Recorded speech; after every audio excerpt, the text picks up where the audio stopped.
নমস্কাৰ নিউজৰ বাতৰিলৈ স্বাগতম জনাই ষ্টুডিঅ'ৰ মজিয়াত মই পল দাস চাওঁ আজিৰ বাতৰি অসমৰ বিভিন্ন প্ৰান্তৰ পঞ্চায়ত প্ৰাৰ্থীসকলে প্ৰচাৰ অভিযান তীব্ৰতৰ কৰি তোলাৰ সমান্তৰালকৈ দেৰগাঁৱতো দেখা পোৱা গৈছে প্ৰাৰ্থীসকলে নিৰ্বাচনী প্ৰচাৰ অভিযানত তীব্ৰতৰ কৰি তোলা নিউজ নাওৰ ৰিপৰ্ট পঞ্চায়ত নিৰ্বাচনৰ ভোটগ্ৰহণলৈ মাজত মাথো কেইটামান দিন বাকী আছে অসমৰ বিভিন্ন প্ৰান্তৰ পঞ্চায়ত প্ৰাৰ্থীসকলে তেওঁলোকৰ প্ৰচাৰ অভিযান তীব্ৰতৰ কৰি তোলাৰ লগতে 52 নং দেৰগাঁও জিলা পৰিষদৰ অন্তৰ্গত 62 নং বৰুৱা বামুণ গাঁও পঞ্চায়তৰ 7 নং ৱাৰ্ডৰ ৰাইজৰ মনোনীত নিৰ্দলীয় প্ৰাৰ্থী কবিতা বৰুৱা হাজৰিকাই তেওঁৰ প্ৰচাৰ অভিযান ত্বৰান্বিত কৰি তুলিছে।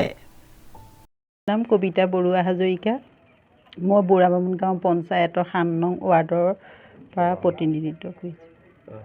আপুনি কেনেধৰণে নিৰ্বাচন প্ৰক্ৰিয়া চলাইছে প্ৰচাৰ চলাইছে কওক। মই প্ৰচাৰ দূৰ টু দূৰ গৈছোঁ আৰু মোৰ লগত বহুতো সদস্যা মোৰ লগত গৈছে আৰু প্ৰতি ঘৰ মানুহতে মই ভালেই পাইছোঁ, মোক ভালেই কৰিছে, কেনেকৈ চলাব লাগিব মোক কৈছেও আৰু তেনেকৈ ডাঙৰ সভা সমিতি কিবা পাতিছেনে?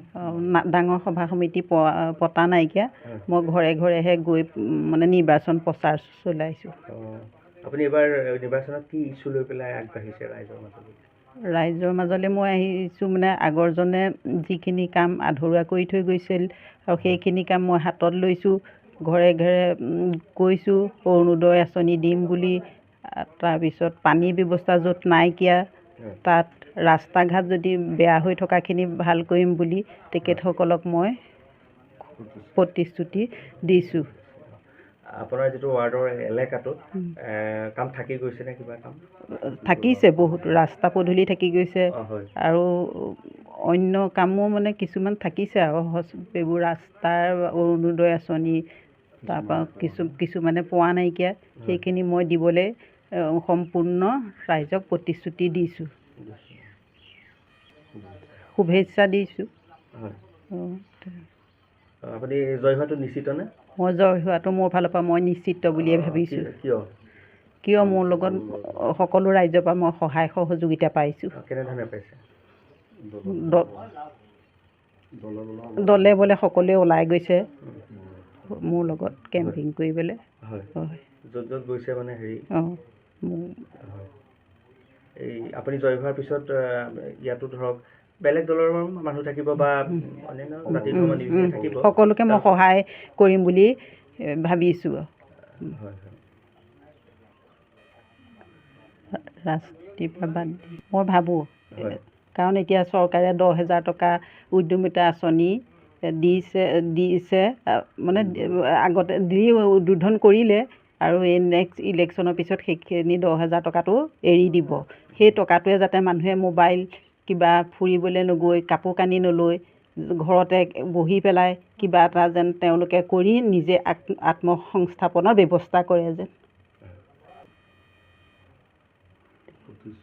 মই ক'ম 2 মে' দিনাখন ৰাতিপুৱা সকলোৱে গোসাঁই ঘৰত এগছ চাকি জ্বলাই পেলাই গৈ মোৰ ভোটদানটো যাতে ভাল দি পেলাই নিজৰ যিটো চিন দিছোঁ সেই চিনত যাতে ভোটটো পৰি পেলাই মোক জয়যুক্ত কৰি আনি ৰাইজৰ লগত মই সমানে মিলি গৈ যেন আপোনালোকে মোক সুবিধাটো দিয়ে, মই তেওঁলোকৰ ৰাইজৰ কামখিনি কৰিবলৈ তেওঁ হৈ আমি আশীৰ্বাদ কৰিছোঁ, আগবাঢ়ি যাওক আৰু খুব ভাল পাইছোঁ।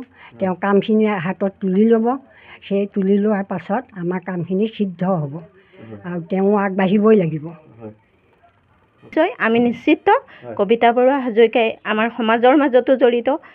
তেওঁৰ আগৰ যিজন ৱাৰ্ড মেম্বাৰ আছিলে তেওঁ বহুতখিনি কাম আমাক কৰি দিলে।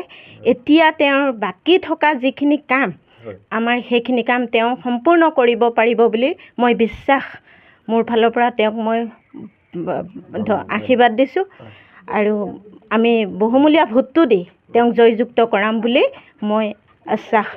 মই শুভেচ্ছা দিছোঁ, তেওঁ ভোটটোত মাতে জয়যুক্ত হওক, তেওঁ সকলোৱে ভোট দিয়ক, দি আমি তেওঁক আগবঢ়াই নিবৰ কাৰণে জয়যুক্ত কৰিছোঁ।